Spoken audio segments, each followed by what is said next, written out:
We have these good hoochie mama dresses. She'd always followed her own path. Kelly was known to be a force to be reckoned with. I look beautiful in it tonight. She was a big personality. Everyone loved her. She was an inspiration to people. She was my rock. She touched lives. I was proud of her. Until it all came to a tragic end. I saw the door open, the woman get thrown out. She was shot. I was devastated. I was in shock. Everything just kind of went blank. This can't be happening. Not one of mine. Her death leaves the community desperate for answers. Was this a hate crime? My sisters die on a daily basis. But can police bring her killer to justice? You wanna go for a ride? He's portraying himself as a good Samaritan. But what's the story here? There's definitely more to it. I was angry. I was furious. They got in my car and they wouldn't get out. This individual that appeared to be female, when they spoke, was a male. It's always the gay panic defense.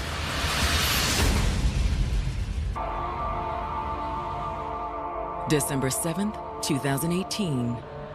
Detroit, Michigan.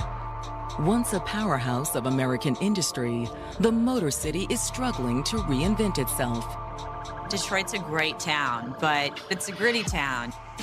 And we've experienced some very serious housing and economic crises. So it's really been trying to bounce back from all of that. Detroit is making a comeback. Our city is on the up and coming. But every reinvention has setbacks. Early that Friday morning, Detroit 911 receives an urgent call from the vicinity of Palmer Park. Palmer Park is a historical park in the city of Detroit, located in the University District. The Palmer Park area in the night can be a little bit of a sketchy place. This woman needs help. The caller says there was a woman lying in the street. I think she's hurt. Just get somebody out here. It was approximately 5:55 in the morning. Police are on the scene within minutes. My victim was laying on the ground, face up, on the corner. She was grasping what appeared to be a metal spike or like a piece of scissors. And she's bleeding from what appears to be a single gunshot wound. It was her left side right here, like in the armpit area. She's gone. The individual was deceased on scene. According to the ID the police find in the purse, the dead woman's name is Kelly Stowe.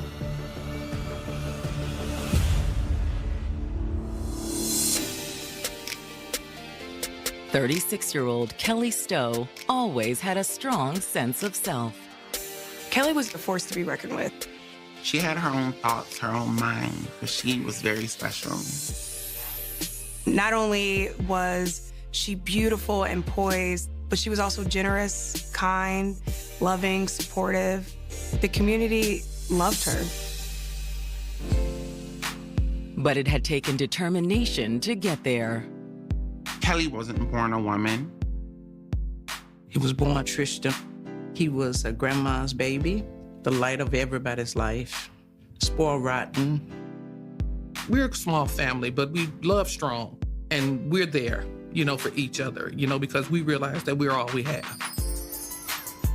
And even from a young age, everyone realized that Tristan was different. The earliest I remember, I know like at 7, she would come home and, be crying, kids teasing her. I didn't really realize how much it affected me, but it was like, no, there's nothing wrong with you. God don't make no mistakes. Throughout high school, Tristan struggled to fit in. She got into sports. She started off with track. She did pretty good. Then she got into football, and me and her dad made her stay with football. She hated it. We found out years later she hated football, but she stayed with it. She was well known for her athleticism. She got a partial scholarship to college and everything. But her heart was never truly in it. It was rough in college.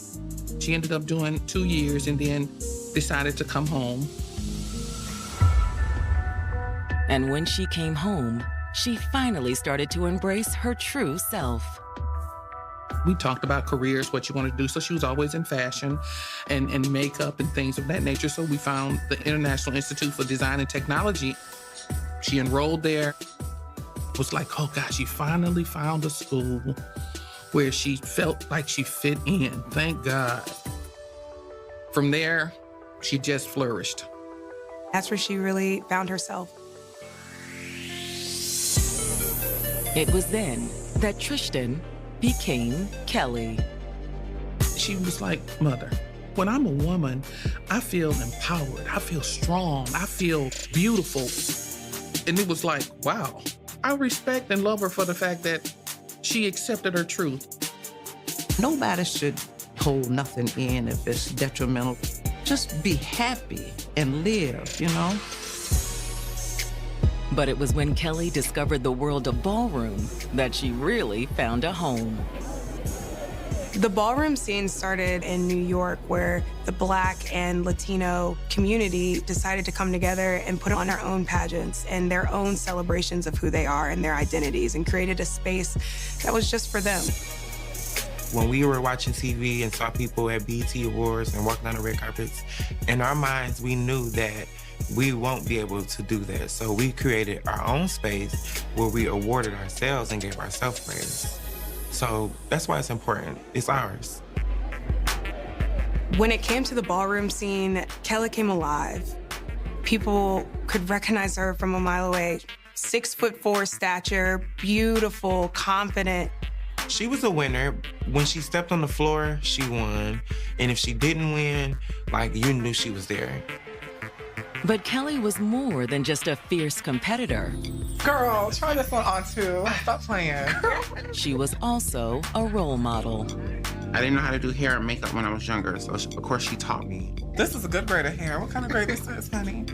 She did my hair, she dressed me.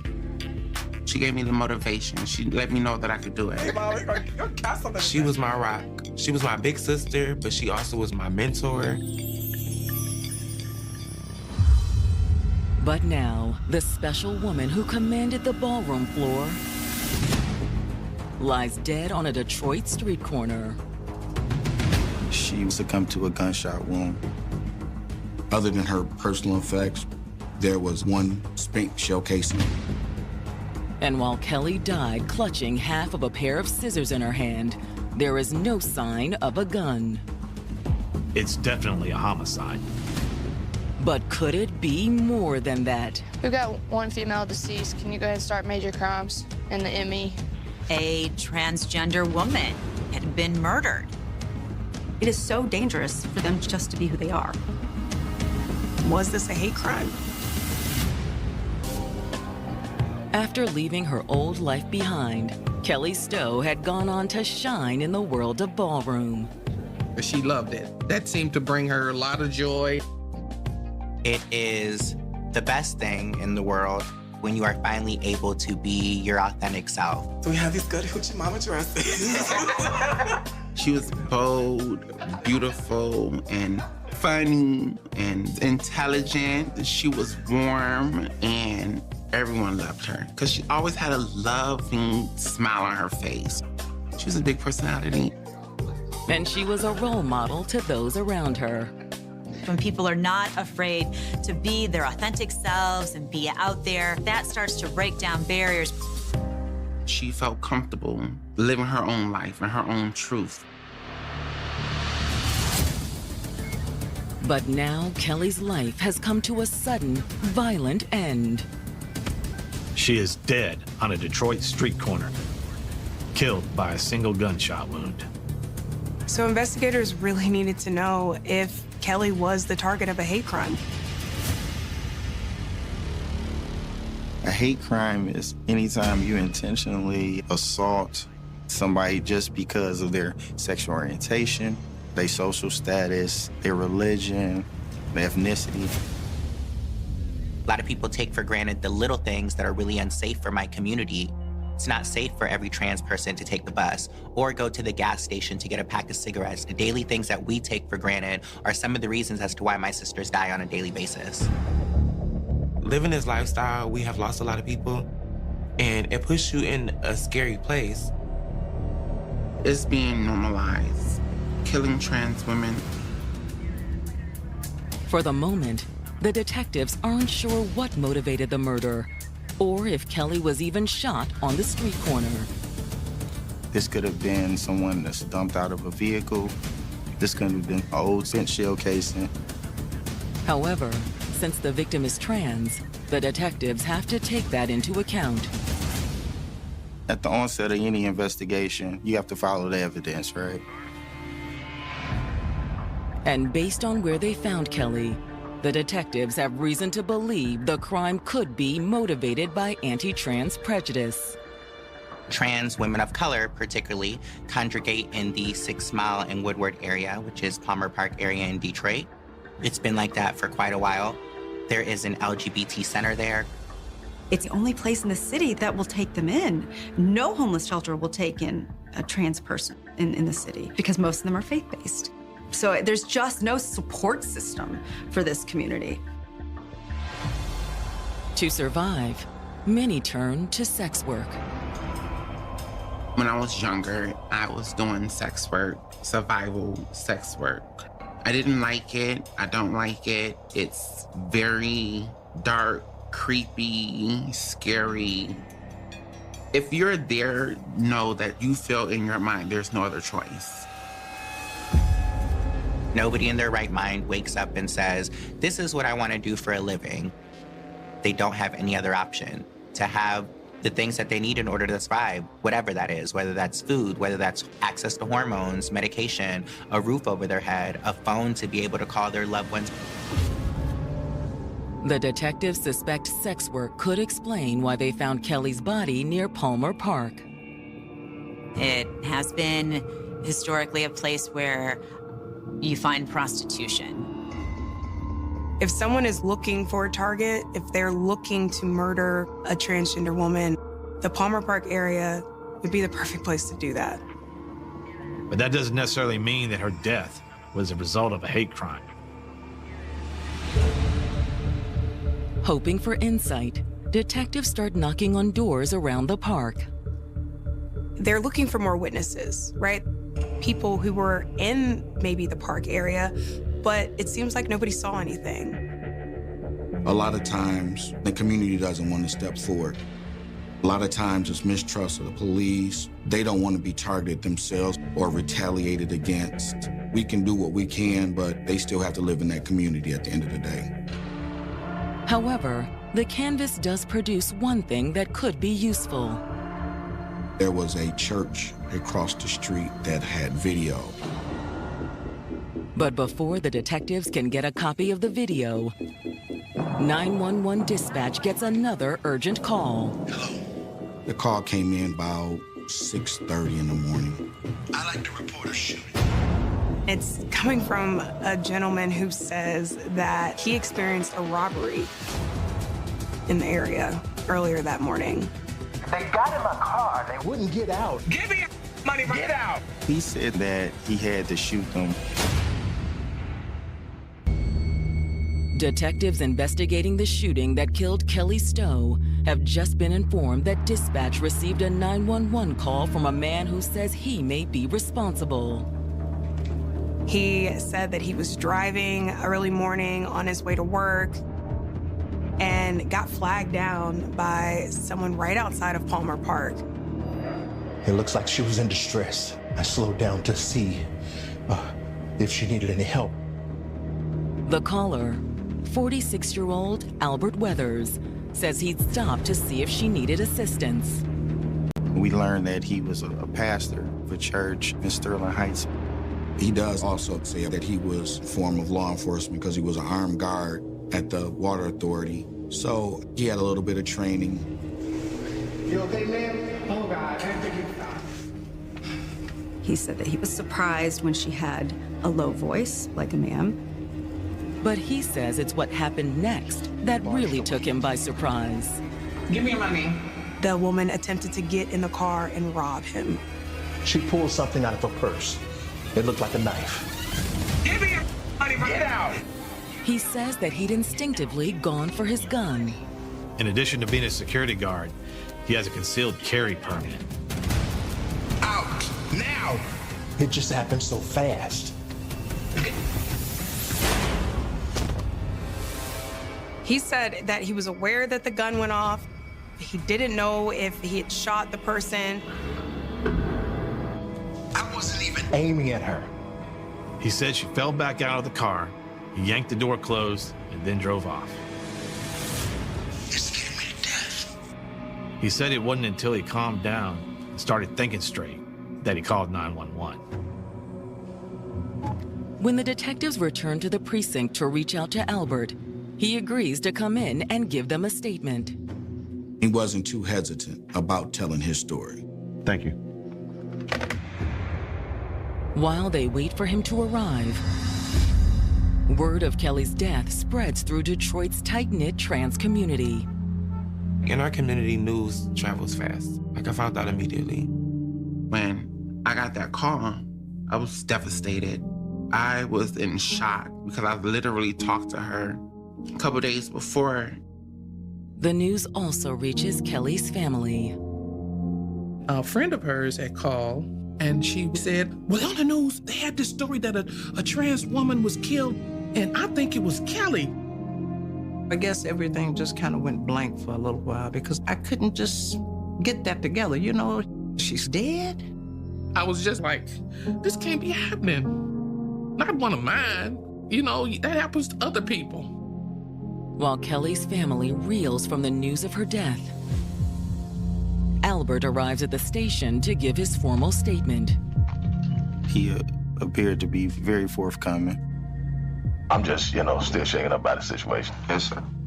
He starts the interview by telling the detective what happened that morning. He told us that he was on the way to work and realized that he didn't have enough gas. I needed, to stop at the gas station. He went to a gas station that he was familiar with in the area and comes to the intersection of Brush and 6 Mile. That's when an individual on the corner waved their hands like this, as if they were in distress and needed help. And so as I raised the window down, that individual unlocked my door and proceeded to get in my vehicle. When asked what happened next, he said this individual immediately requested money from him. And that's when this individual that appeared to be female, but when they spoke, was a male voice. I'm trying to help you. He stated he refused to give money and requested that she exit his vehicle. And from what he said, she wouldn't get out. Albert says that's when Kelly had pulled something from her bag. Something metal. It was metal. He cross-drew his firearm, instructed Kelly to exit his vehicle again. You gonna pull a gun? And actually, instead of being scared by the pistol, the woman actually just started yelling. And then they kind of was coming toward me. That's when the gun went off. He stated that she collapsed to the ground and he closed his door. He drove away and went to work. You called the police when you got to your job? Not when I got there, no. He explained that he was all wound up and needed to calm down before he called the police. He spoke articulate. He was to the point. He dialed in on this conversation when he spoke to you to make sure you understood. He was portraying himself as a good Samaritan when he was met with not only a hostile person, but with the threat of being robbed. But the detective can't help but wonder if Albert is telling the whole story. So he just happens to stop and help a transgender woman in an area that's known for prostitution? People going to this area, they know what they're looking for. After taking Albert's statement, the detectives do a little digging into the alleged Good Samaritan. He has no record, everything is clean. He was a family man, He was an upstanding citizen, a husband, a father, all the things that you think a pastor should be. And they were able to find the conceal and carry license that he claimed to have. The detectives also look into Kelly's criminal history. Kelly didn't have much of a record either. There's certainly nothing to suggest that she would have attempted robbery. What's the story here? There's definitely more to it. Hoping to find out, the detective's next move is to follow up with the man who made the original 911 call. He didn't see the actual shooting or heard the shooting, but he saw a man push a woman out of a car. And as it turns out, that's not all he saw. Then some man got off on the driver's side, snatched the phone out of her hand. Detroit detectives investigating the shooting that killed Kelly Stowe are following up with the witness who first called 911. And he tells police he's just been passing through the area on his way to work that morning. I got me to go upstairs, and all of a sudden, it was on my eye with somebody being thrown outside. He didn't hear any gunshots, and he also didn't see any arguing. The car said stopped, and I realized I saw the door open, the woman get thrown out. He could tell that the woman had a phone in her hand. He could see the light from the screen. Then the witness says he saw a man get out of the driver's side of the car and cross to the woman on the pavement. They snatched the phone out of her hand, and they got back in the car. They then leave heading towards 75 area, which would be east of that location. You said you saw him walk around the curb? Where? After the man drove away, he saw the woman on the street, and it was clear that she was in pain. He says he then drove slowly past the woman to check on her. I could tell they were moving, like wincing. So that's told me to call for emergency police to get somebody over there. Yeah, there's a woman that needs help. But he had no idea she'd been shot. Did you hear any gunfire? No weapons. Like I said, I couldn't tell since she was moving, so I didn't see anything done to her. Did you see him assault her or assault him at all? Any kind? Just nobody else in the vehicle. None that I can tell. I just know from the passenger side, she was thrown from the car. Parts of what the witness says fits with what Albert has already told detectives. He said that he shot her, and he kind of just let her drop out the car.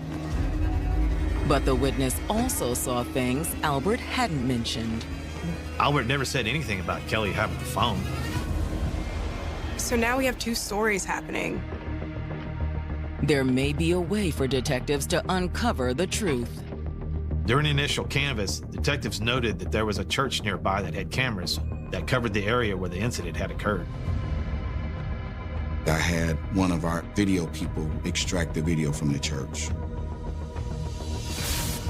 The video is grainy, but it does show Albert's car pulling into frame.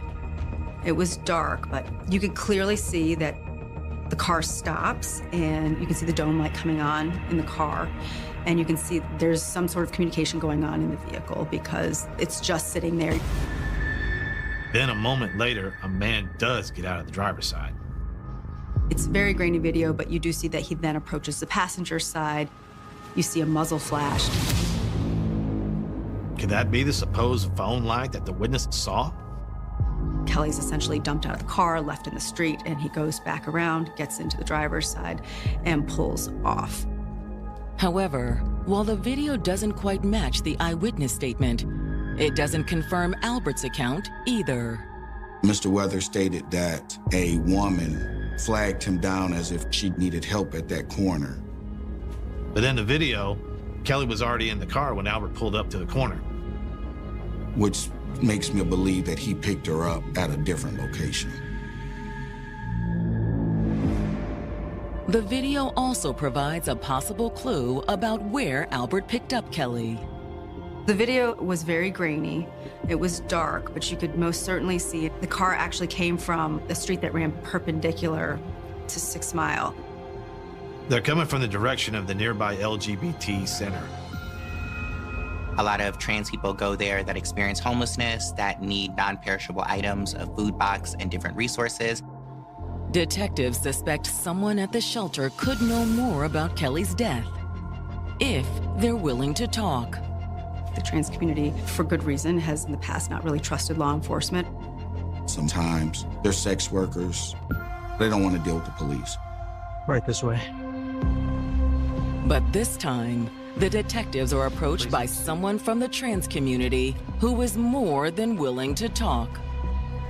They really had decided that they had had enough. I came forward out of rage. I just was thinking about my friend. She is a survival sex worker, and she knows Kelly. And she also knows Albert. You want to go for a ride? I just knew, like, this is the person that did it.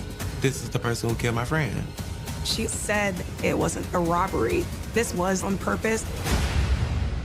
Detectives investigating the shooting that killed Kelly Stowe have just been approached by a woman named Bridget who says she knows Albert Weathers, the man who admitted to shooting Kelly in self-defense. He picked me up from time to time. I was really scared for my life, but I also knew that somebody had to speak up.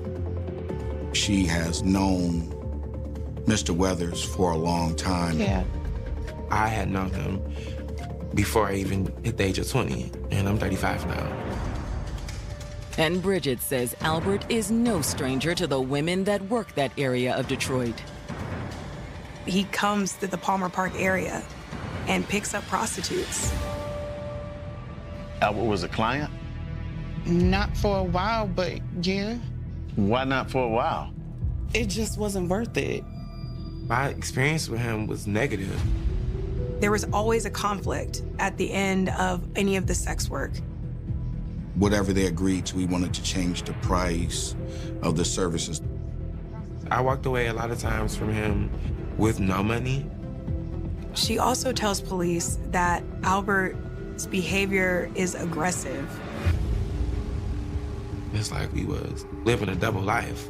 I never would have thought he was a pastor. I never would have thought he had a family and a wife.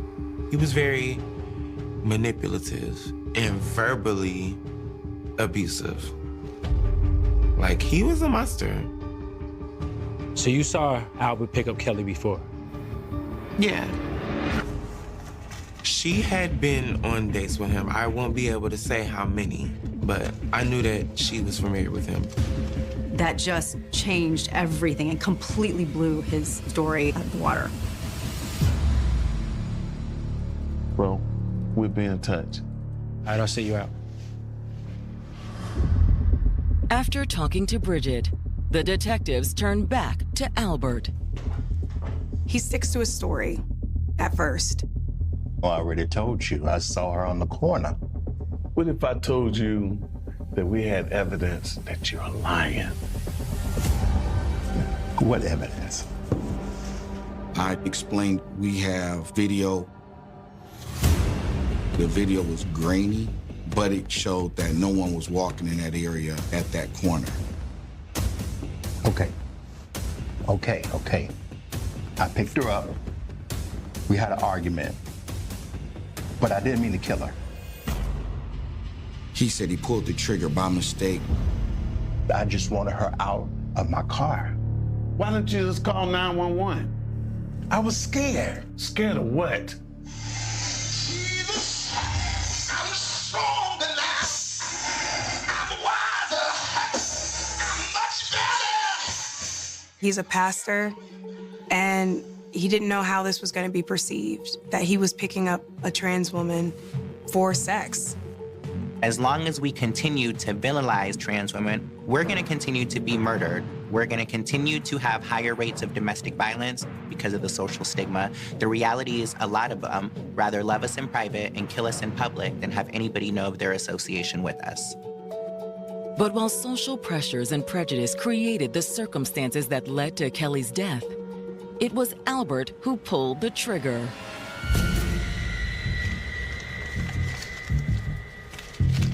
I think that It had more so to do with Get out. Where's the rest of it?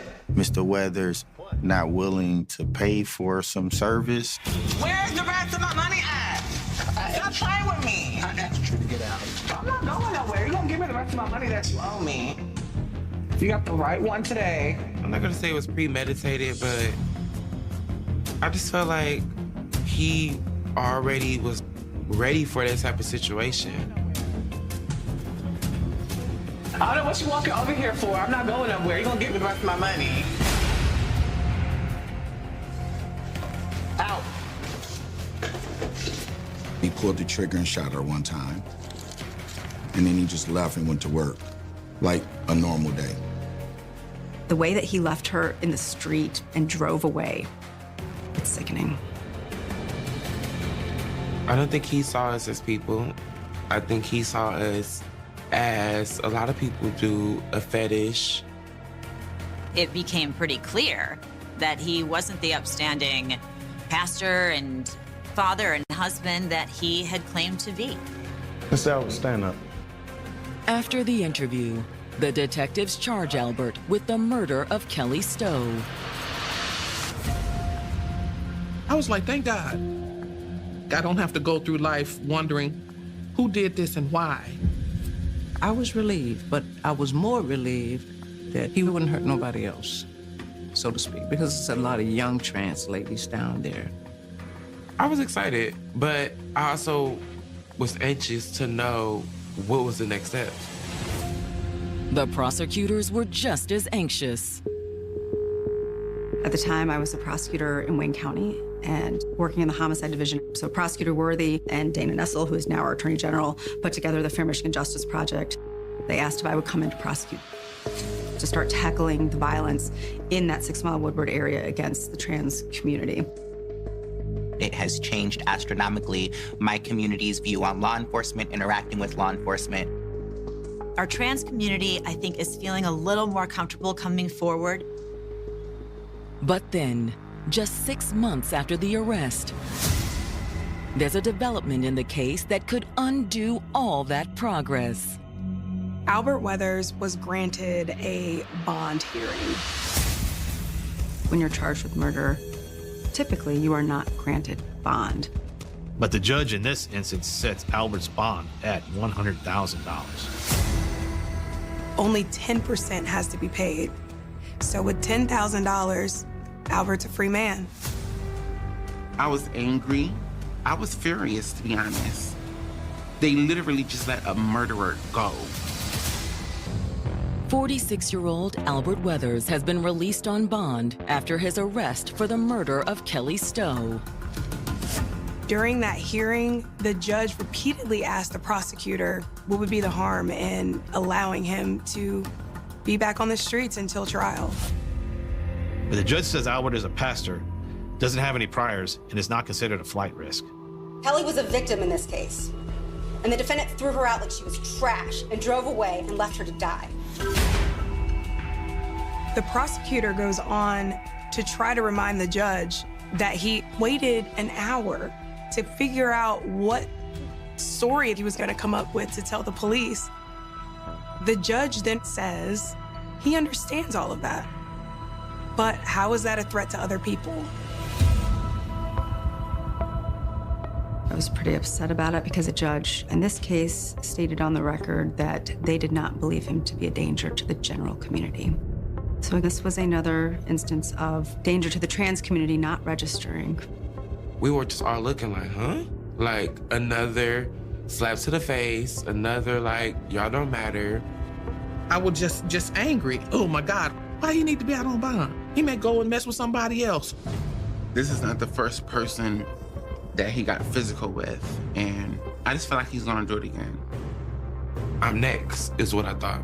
Because I was the only person who came forward to identify him.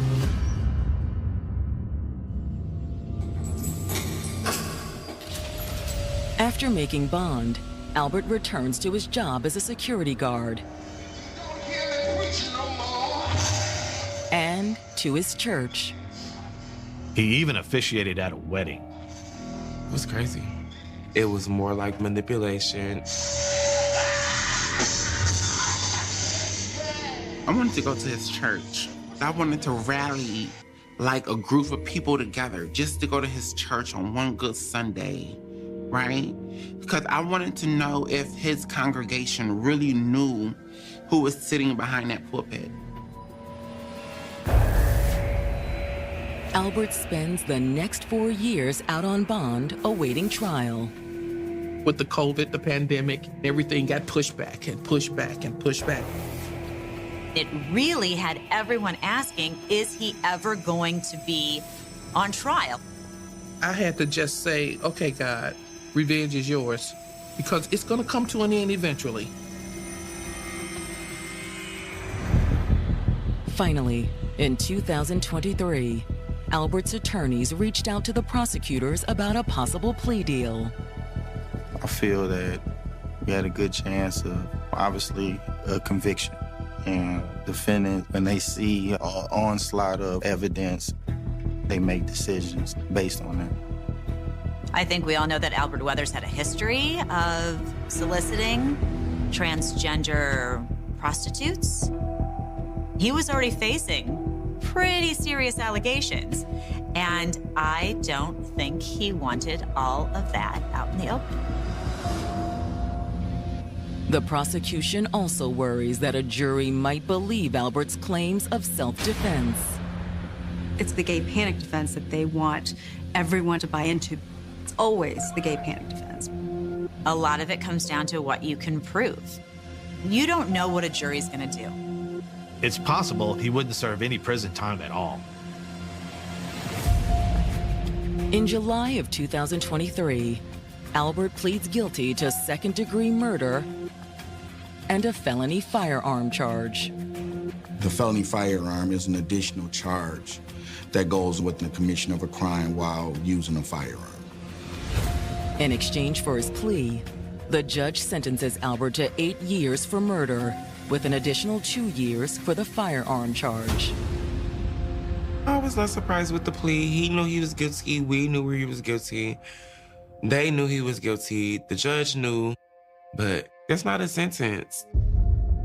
Of course, you know, you hear murder, you want 20, 25 years, but the prosecutor, she was very good in explaining how that system worked. So once she broke it down and when it came back to what they said, I was okay with that. For murder, too, for someone who has no prior criminal history, these numbers are actually within the realm of what they could get after a trial. Everyone would have liked to see him serve more time, but I also think after so long, I think everyone was glad to see that justice was being served in some way.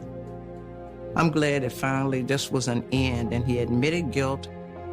The family does have a little bit of closure that Mr. Weathers is sitting down in prison, and hopefully he will understand why he's there.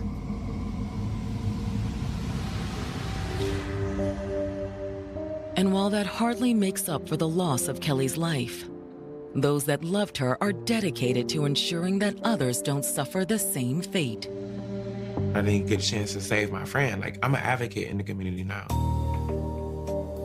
What happened to Kelly and what has happened to so many other transgender women of color who find themselves in survival sex work is that they couldn't find work elsewhere. So the lesson for all of us is to just tear down these barriers. Allies, let's create businesses, let's create opportunities. If we all sit at a table, right, we can build.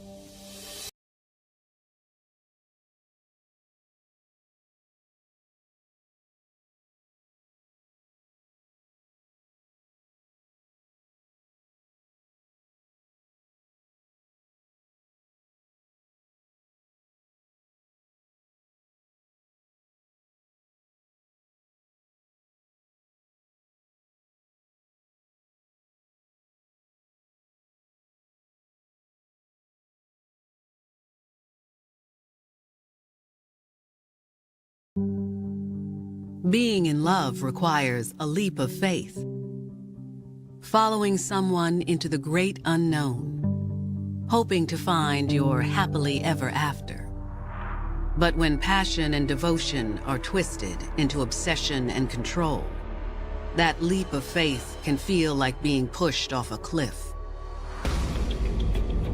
plummeting into an abyss where everything you know, even yourself, slowly falls further and further away until you hit rock bottom.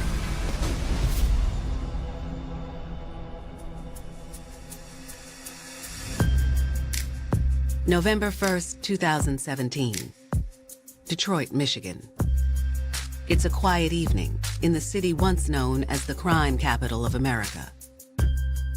But Detroit has made a comeback, and many who call the community home have invested in the rebuild to promote change. People are making neighborhoods safer, helping police enforcement to stop criminal behavior and activity. But in one Detroit community, a single gunshot sends those efforts up in smoke. Detroit 911. We just had a robbery. Our boy is dying. Is he breathing? Yes, he's breathing. He's losing too much blood. I need you to stay with me. I request the police and EMS.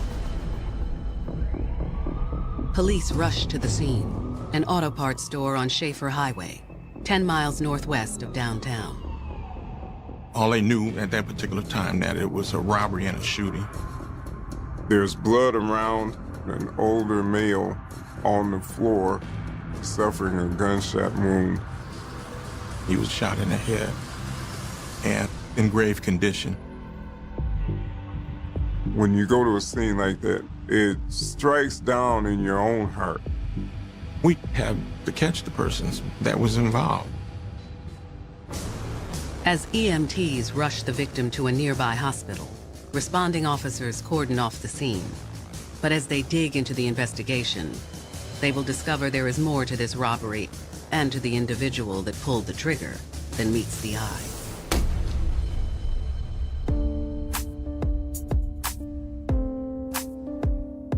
"23-year-old Detroit native Shantae Anderson was a dedicated mom to her young daughter of 4. She's a young single mom, doing the best that she can. The pregnancy had been a bit of a shock to Shantae, as well as to the child's father. We was in a year-long relationship, and unbeknownst to me, I was pregnant. The father didn't stick around after the baby was born, but that only made Shantae more determined to provide for her little girl. She said, "I'm a strong woman. I can do this myself. I want to be able to take care of her. So I'm going to go ahead and try to become a professional woman." My goal was to become a preschool teacher, so I went to school for early childhood development. Shantae leaned on her family while she studied toward her degree. I had family support. When it came to my daughter, my mom and my sisters still watch her while I worked and went to school. With a close family and a beautiful baby girl, Shantae felt lucky. But there was one thing missing. Most young women at that age desire some form of companionship. She said, "I don't need a man to help me, but I want somebody that I can love." And Shantae soon found love with an old family friend, 39-year-old Leviticus Cooper. I knew him, most of my life growing up. He was a friend of my dad's and my uncle's. Even though Leviticus was 16 years older than Shantae, she felt safe with him. There is this paternal element to it, protector, provider, father figure. All of these elements make it very easy for someone to fall in love. If I ever need anything, I could just call him. Without a shadow of a doubt, he was there to fix it. For Shantae, her connection with Leviticus grew even stronger after a death in her family. When my uncle passed away, he had stuck around and helped my great-grandma. It kind of attracted me to him. They started talking, they started really connecting.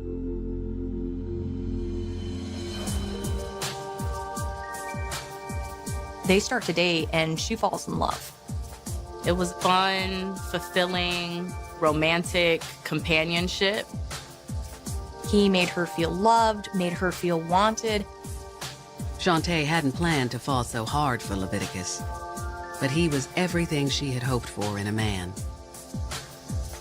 She's thinking that this man really loves her and that he's really going to take care of her and her daughter. But little did Shantae know that the love of her life was harboring a secret. One that would propel Shantae down a dark path, into a life she barely recognized, into a decision that came with fatal consequences. Detectives have been dispatched to an auto parts store on Detroit's west side. When the police got to the scene, they noticed a man that was shot in the head. The victim, still breathing, was immediately taken to the hospital. He was identified as 69-year-old James Holler. He was the store manager. Detectives speak to Mr. Haller's employees. It's clear he was loved by everyone who knew him. He was well known in the area and a stalwart citizen in the community. James Holler is a war vet. He took up this job, this kind of a part-time gig in retirement. He was a hard-working man, always made sure we had clothes on our back and food on the table. He loved us, he loved his kids, and he took care of us. He did what he was supposed to do as a man and as a father. Now, as the beloved Mr. Haller fights for his life at the hospital, detectives must ascertain what happened. The employees stated that 2 women had entered and looked around the store. At some point, one woman produced a gun, and they announced a holdup. The store employees stated that approximately $100 was taken. Before they made off with the stolen cash, one of the women fired a single gunshot, striking Mr. Haller in the head. As he fell to the floor, the 2 women fled the scene. They got away in a dark color SUV with a back window that was busted out, but it was covered with plastic. There was a third suspect, a getaway driver. As detectives wrap up their eyewitness interviews, they receive word from the hospital. James Holler died from his injuries. I couldn't take it. It didn't seem real. I was very upset, very hurt. I was upset and I was mad. The only thing really running through my mind was why? That don't even make sense. For all things, in all places, why? Who would want to do such a thing to a beloved member of the community? To help answer that question, detectives checked the store's surveillance cameras. And the perpetrators could be seen on video. They could see that it was the 2 black females. The videos provide a solid visual description of the perpetrators, with both of them, and the getaway driver, still at large. Detectives know time is of the essence. You've got 2 gun women that are on the loose, and who knows what they're capable of next. As detectives fan out in search of the suspects, they will uncover a twisted affair, one that compelled not 1, but 2 women to rob, steal, and murder, all in the name of love. She loved him. It's just that simple. And unfortunately, life moves faster than our moral compass.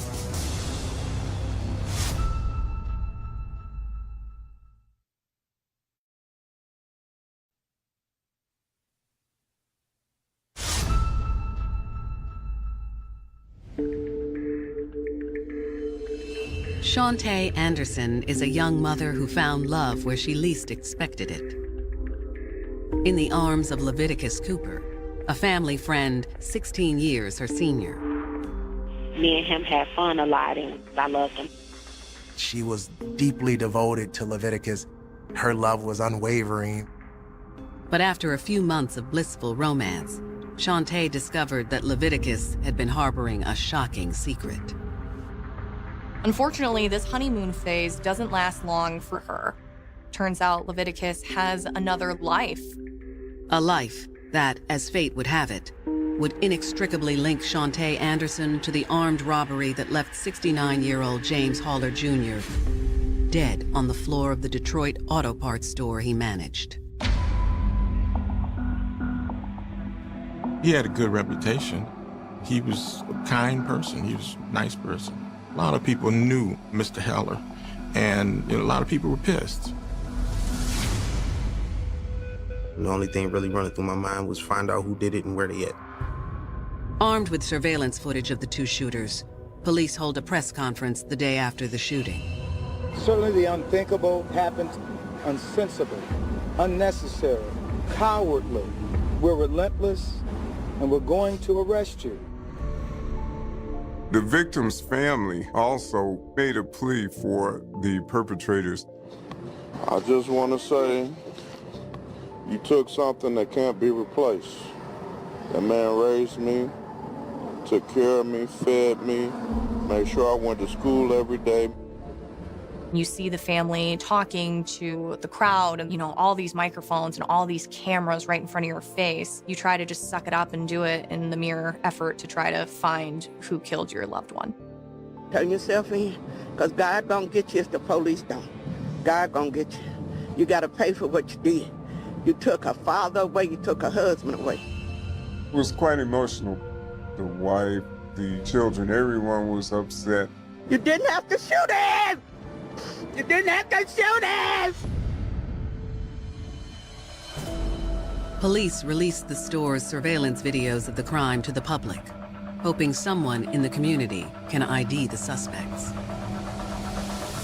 We need you to call us, anybody with information. This family wants justice. We want justice. There was a lot of publicity when this particular crime occurred because Mr. Haller, the victim, was a very popular person. Tips pour in, and one caller says the woman in the video looks like a friend of his, named Shantae Anderson. Detectives immediately run a background check on Shantae. They didn't find anything bad on her in her background. They found that she was trying to get an associate's degree. They found out that she had a kid. In fact, police find evidence that Shantae is active in the fight against crime in her hometown. She was being an activist for the community, helping police enforcement to stop criminal behavior and activity. She volunteered her help to the Detroit 300 organization. Now, Detroit 300 goes around helping victims of crime and bringing attention to the most outrageous crimes. So clearly she has a desire to help and give back. Was this a case of mistaken identity? Or did Shantae suddenly break bad? And if so, why? Detectives head to Shantae's last known address in hopes of speaking with her. A lot of times, right at the point where you just know this is the person, and then you have to start all over. She says, no, there's been a mistake. I'm not Shantae Anderson.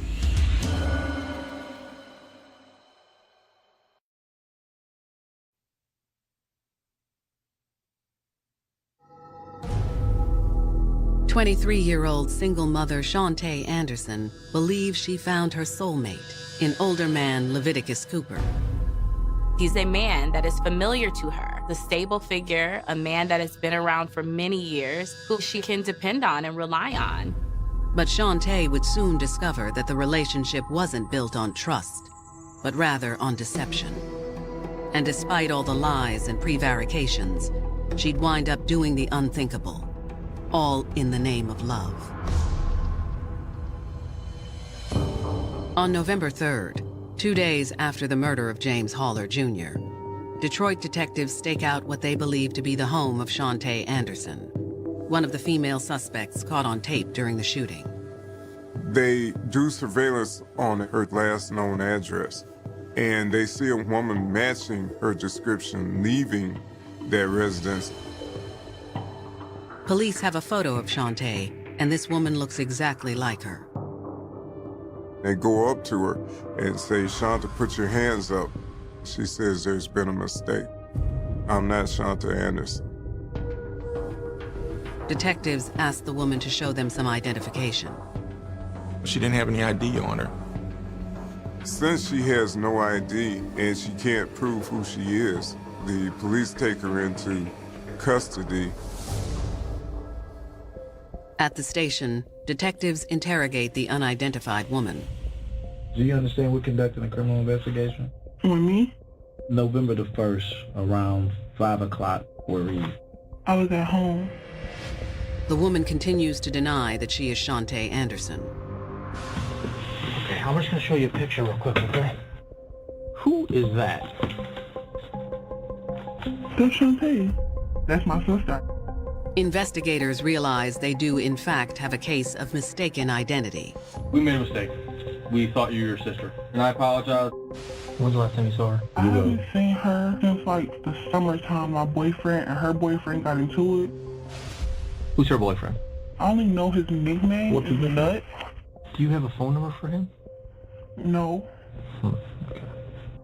Unable to obtain the name or number of Shantae's boyfriend, detectives press Vanessa for the address where he and Shantae might be staying. We stay on Franklin and Stansbury. Franklin and Stansbury? Mhm. Who lives over there with her? I don't know who stayed there, but I know he be over there because that's her boyfriend.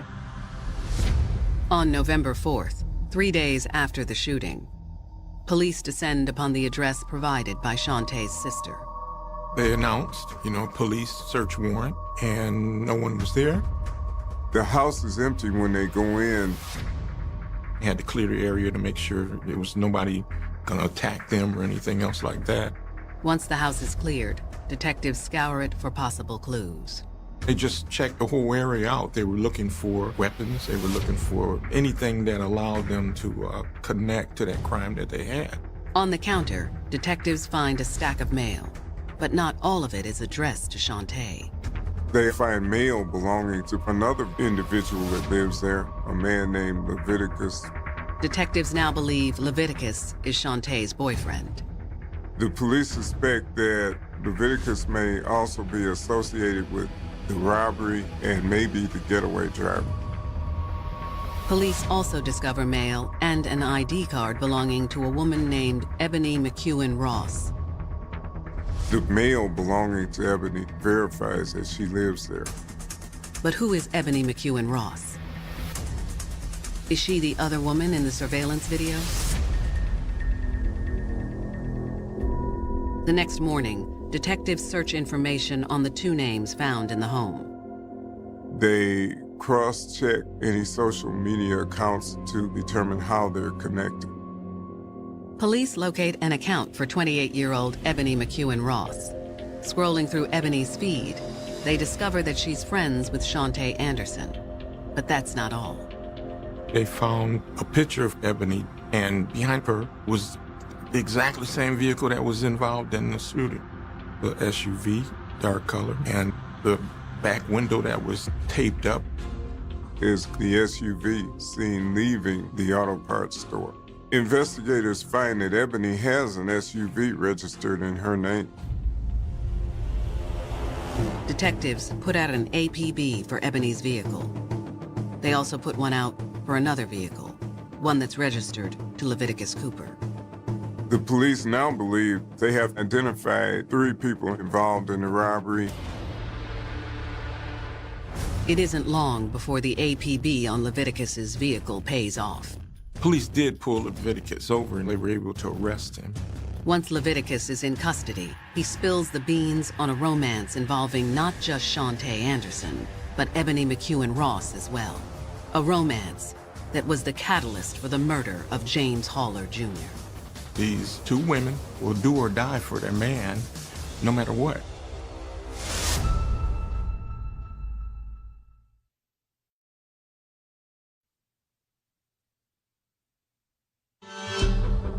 Five days after the shooting death of 69-year-old James Haller Jr., Detroit police have identified 2 prime suspects in the case: Shantae Anderson and Ebony McEwen Ross. Surveillance video shows both women there at the store where they committed this armed robbery. The investigation has also yielded another person of interest, Leviticus Cooper. whom police believe to be Shantae's boyfriend. Leviticus may also be involved in the robbery, maybe also the getaway driver. While Shantae and Ebony seem to be in the wind, police have tracked down Leviticus and have brought him in for questioning. Detectives ask Leviticus about his relationship with Shantae Anderson. Leviticus characterizes it as something different than the once-in-a-lifetime romance envisioned by Shantae. We've been messing around for a year and a half. You guys have a romantic relationship? Yeah, we sexual. But it's what Leviticus says about Ebony McEwen Ross that really piques detectives' attention. We've been messing around for 5.5 years. There was some type of love triangle going on. I mean, you consider them girlfriends, right? Yeah. How'd this happen? I was messing around both of them. They found out about each other. According to Leviticus, Shantae was initially devastated to learn that he was seeing another woman. This crushes Shantae because she's in love with him.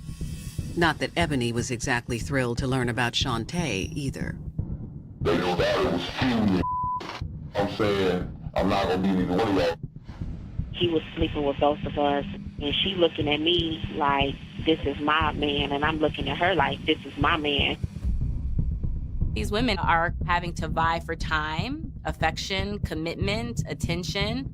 So it does create this kind of messy system of competition.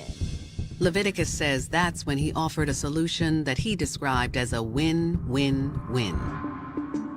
Leviticus proposed that they all be in a relationship together. Because I got love for both girls, man. Leviticus says Ebony seemed cool with the proposal, but that Shantae had some misgivings, though eventually she came around. She's thinking, if I leave, I'm no longer going to have this man in my life. I'm going to be alone. She decides, I think I can deal with this. I agreed to it mainly because I loved him and I saw the good in him. When you love somebody like that, I have no choice but either to accept it or reject it. That tells you that he has a command over both of the women, that they would even say this is an okay thing for us to do. Leviticus is a strong personality. Both the women are romantically attracted to him, and it almost becomes cult-like. And they're your living girlfriends, right? Yeah. He has two women that are there for his pleasure to support and provide for his emotional needs as well. For any man to have two girlfriends living together, know about each other, and are totally satisfied and okay with that. Very unusual relationship. But there was one person who Leviticus had no desire to make room for. Shantae's 4-year-old daughter. Where's her daughter at? She's not at the house, right? No. Her daughter ends up moving in with her mother. It was a big dysfunctional relationship. Detectives are stunned by Leviticus's candid revelations. But what they really want to know is if Shantae and Ebony were behind the murder of James Haller Jr. Leviticus wastes no time throwing both his women under the bus. These two did it, right? There's no question, right? The question was asked, well, were you the driver? And he says no. I think you're lying. I swear to God, I ain't got nothing to do with this. I'm telling you the honest to God truth, sir. I would never tell him to do no like that because I love him so much. I wouldn't put him in harm's way. Leviticus explains he didn't even know about the crime until the day after. He says that after the crime, he met up with Miss Anderson and she told him what occurs. She wanted you to meet up with her? And that's what she told me what happened. What's the first thing she said? She instantly started crying. You know what I mean? Saying I ain't got no place to go. She's saying, I know it was wrong. One day he led to another before I know it. We came up with the idea of robbing. We went in there, told me, baby, and I shot him. I think like, you killed him, Shantae. Are they looking for you, sweetie? You killed that man.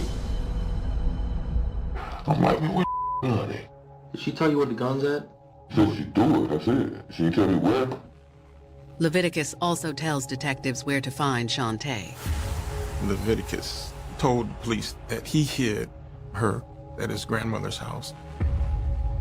When you receive information on where a wanted person may be, you want to take the right steps and be cautious, especially if that person may be armed at that time. As for Ebony, Leviticus claims he hasn't seen her. Where do you think she's at? I'm not gonna lie, I have no idea. Detectives asked Leviticus what drove these two women, especially a once hard-working single mom like Shantae, to commit such a brutal crime.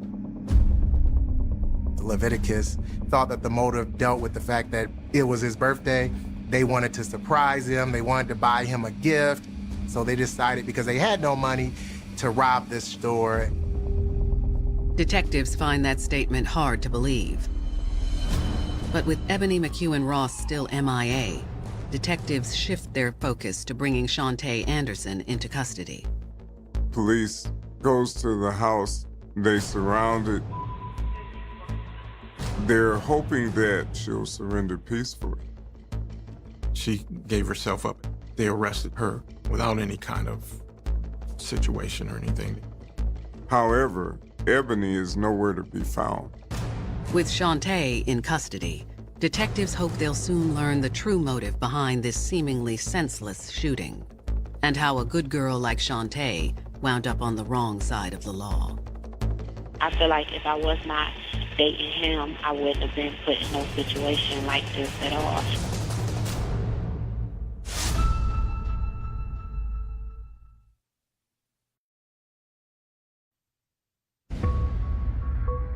Police have arrested Shantae Anderson, one of the two women who they believe is responsible for the robbery murder that killed James Haller Jr. She comes out of the home and surrenders without incident. Back at the station, detectives grill Shantae about her involvement in the crime. I'm gonna be honest with you guys, I've worked around the police a lot. I'm very smart. And it's not that I don't want to answer your questions, but I prefer just to get a legal advisor's advice. That's fair, but you know, it's some pretty hefty allegations that's been levied against you. Yeah, that's right. Okay, so you know, when you put it all together and it goes over to the prosecutor's office, they're gonna make their decision whether you say anything or not. Okay. Detectives lay out the charges against her. For Shantae, it's an almost out-of-body experience. It didn't feel real. That's not me. Actually taking somebody's life. I've never been in trouble in my life. It just felt like, no, this can't be. People suppress information. If I don't say it out loud, and if I keep convincing myself I'm a good person, then it never happened. With Shantae still refusing to answer questions, detectives decide to terminate the interview. Between Leviticus Cooper's initial statement and the surveillance video from the shooting, detectives have enough evidence to charge Shantae with felony murder and armed robbery. They had very strong evidence against her in this particular case. In Michigan, that's mandatory life in prison if convicted without parole. A week after Shantae's arrest, the search for Ebony McEwen Ross comes to an end. Ebony surrenders eventually to the police. There's nothing to hide for her anymore, and there's no benefit to hiding. She came to the police station, got out of that SUV. They had seen the surveillance video, announced who she was, and was taken into custody. They're not really sure where she was during that period of time, and she did not elaborate on it. Unlike Shantae, Ebony has plenty to say to detectives. Was it your idea to go there or not? No. Whose idea was it? It was Shantae's idea. It was Shantae's idea to do the robbery? Yeah, I didn't know what was gonna happen until I got there. Have you guys ever done anything like this in the past? Never. Never. What were you guys doing it for? I don't know. I don't have an answer. I wish I did. I wish I had an answer for that family. I don't. What do you make of all this? My life is over. The life that I planned for myself.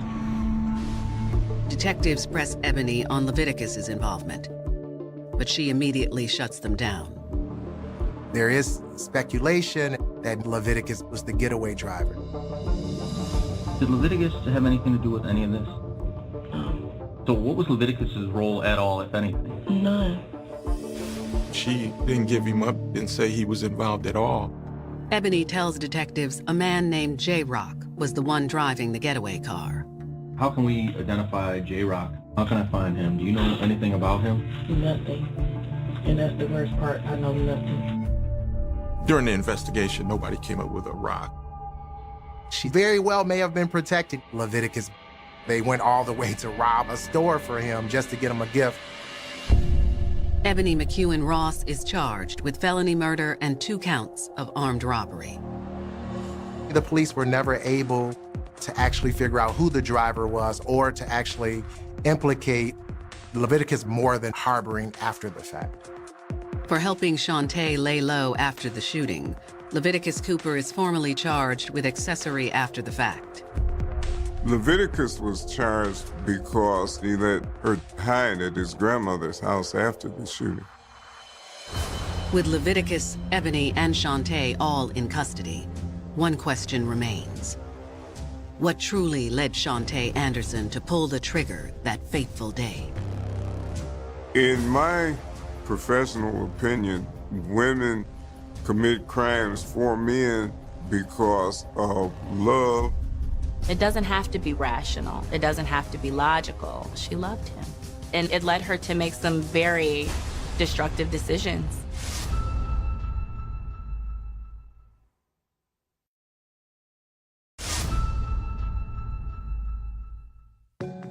In Detroit, single mom Shantae Anderson has been charged in the murder of military veteran and beloved community figure James Haller Jr. Another woman, Ebony McEwen Ross, has also been charged in the crime, which stemmed from the robbery of the auto parts store where Mr. Haller was the manager. They were charged with felony murder, as well as 2 counts of armed robbery. The investigation also revealed that the 2 young women were in a polyamorous relationship with 39-year-old Leviticus Cooper prior to the crime. Talking about a 39-year-old man with a 28 and a 23-year-old woman. In this relationship, this little love triangle, that's not, common. As for Leviticus, he's been charged as an accessory after the fact. In his interview, Leviticus claimed he had nothing to do with the murder and told police he believes Shantae and Ebony committed the robbery in order to secure the necessary funds to buy him a birthday present. They're doing this whole, it's your birthday, let's turn up. They want to make sure that they're pleasing to him. It speaks to desperation. They engaged in this because Babe loved him. Both women decide to forego a trial and take a plea deal. At her sentencing hearing, Shantae claims she has no memory of committing the crime. I don't really remember what happened. It's like a fog. She was highly inebriated with alcohol and weed throughout the day of the shooting. To say that you had no memory because you've been drinking, I mean, we've all had a couple drinks, maybe gone a little bit too far, but you don't murder someone. Shantae tells the courtroom that the true motive behind the crime was fear. Fear that she'd upset her man, Leviticus Cooper, who over the past few months had morphed from a loving, caring partner into something far more menacing. Leviticus ends up becoming very controlling and possessive. She takes orders and she obeys. When you feel like you're in love with that person, you kind of overlook all the negative. He was 16 years her senior when there's such a substantial age difference. There is an element of control and power. Shantae says she considered leaving, but deep down, she still loved Leviticus. Even when there was a negative going on, basically, I would make excuses. She got so caught up in, I want to please him. I want to make sure that he still loves me. Shantae says that on the afternoon of the crime, she and Ebony were hanging out, having a few drinks, worrying about what they could buy Leviticus for his birthday. Moments later, Leviticus's friend, a man Shantae claims they knew only as J-Rock, allegedly rolled up in Ebony's black SUV. I remember J-Rock telling us that Leviticus said go ride with him somewhere. Shantae explains that J-Rock suggested it was time to go shopping for Leviticus, whether the two women had money or not. Shantae and Ebony did as they were told. Basically, anything Leviticus say goes. J-Rock knew that if he threw his name in there, that we were going to listen. It was an opportunity for her to prove that her love was unwavering, that she was deeply devoted to Leviticus. If J-Rock wouldn't have said his name, I wouldn't have agreed to nothing. Whether J-Rock or perhaps even Leviticus encouraged Shantae and Ebony to commit the robbery is unclear. Because, as Shantae tells the court, from that point on, things get fuzzy. We was drinking and smoking, so I really don't remember what happened. When it's their turn, prosecutors pick up the story where Shantae left off and spell out what they believe happened inside the auto parts store on the evening of November 1st, 2017. The two women arrived at the store. They looked around and they only saw a few people that was inside. Shantae pulls out a handgun and points it at the clerk. Ebony starts taking the money out of the register. Mr. Haller came out of the back. She raised the pistol and fired. A single shot struck Mr. Haller in the head, causing him to collapse to the floor. They ran out immediately after that. The women jumped in the passenger side of the SUV. There appears that there was a getaway driver, but no one actually saw that individual. It's a gruesome picture the prosecution paints. One made all the more gut-wrenching by the impact statement given by Mr. Haller's family just prior to sentencing. Mr. Haller's wife, she's obviously very distraught, very angry, and very upset. She tells Miss Anderson, "You don't realize what you did. I wish I can hang you." The judge sentences Shantae Anderson to 30 to 60 years in prison for her role as the shooter. I was just pretty much numb, and I signed the plea deal and I left out the courtroom. Shantae's lack of emotion doesn't sit well with the victim's family. You made a poor life decision. Own up to it, instead of trying to be a little punk and run from it. Or at least show some damn remorse. At her sentencing hearing, Ebony McEwen Ross receives a sentence of 21 to 50 years. Ebony was very remorseful. She stood in front of the judge in tears. Leviticus Cooper also pleads guilty to accessory after the fact for hiding Shantae at his grandmother's house. These women will spend a good chunk of their lives in prison. He ends up getting 2.5 years probation. As for the mysterious J-Rock, detectives were never able to locate him. Some of them question whether he even existed at all. I believe that it was Leviticus that was driving. They could have been protecting him for the sake of protecting him because he was their lover. In the eyes of the law, justice was served. But nothing can ever bring James Haller Jr. back to his family. I have my moments where I cry. His presence is missed. He didn't just die, he was taken from me. It's been rough. He was my hero, my Superman. As for Shantae's daughter, she too has suffered the ripple effects of that fateful day in 2017. Ultimately, other family members have to step up and take care of the child. Think before you go do something stupid. You can turn people's lives upside down, including your own. This is not how life was supposed to be. They say that faith makes all things possible, and that love makes all things worthwhile. But what happens when you take that leap of faith with Mr. Wrong? How far is the fall? And once you've hit rock bottom, is there any way back up? Even though Shantae says she's not going to be defined by this,